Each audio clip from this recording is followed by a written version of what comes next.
Ready or not, the plan right now is that New York City schools will reopen next week. But teachers are voicing concerns over safety. Remote learning for students begins tomorrow with in-person following next week on the 21st. CBS 2's Jessica Layton live outside PS 139 in Flatbush, Brooklyn with more. Jessica?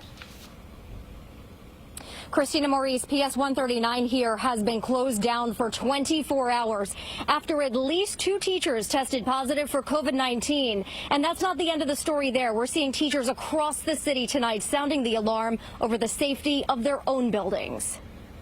I want to think that I don't have COVID, but I won't know until I get that test back. Sari Rosenberg was among a handful of teachers abruptly sent home from the High School for Environmental Studies in Hell's Kitchen this week after a possible COVID exposure from a colleague with symptoms. The one sacrifice I don't think anyone should be making is their health. With 5 days until in-person classes start, that's the overwhelming sentiment from teachers. Some were in tears as they took us through their classrooms on the Lower East Side.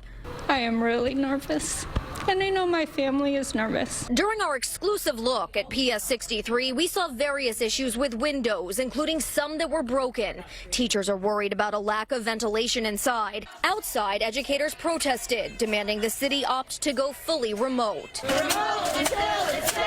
The mayor insists problems raised about individual classrooms are being resolved. There's one building I know of that is going to need alternative sites. That's the MLK building in Manhattan.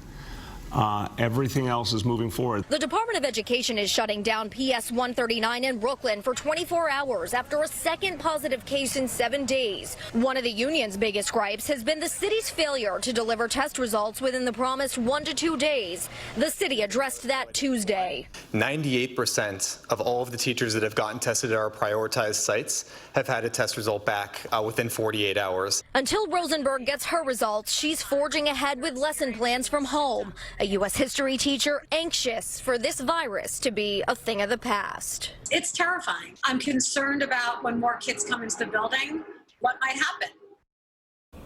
So once again, PS 139 here in Brooklyn will be closed tomorrow, the first day of remote learning, for a deep cleaning. And as far as the other schools go, that still remains to be seen. Of course, teachers, some of them very concerned about the safety of their buildings, their union fighting for some of them to be able to stay home and see if they can continue to push off Monday's day for in-person learning. We're live from Flatbush, Brooklyn tonight. Jessica Layton, CBS 2 News.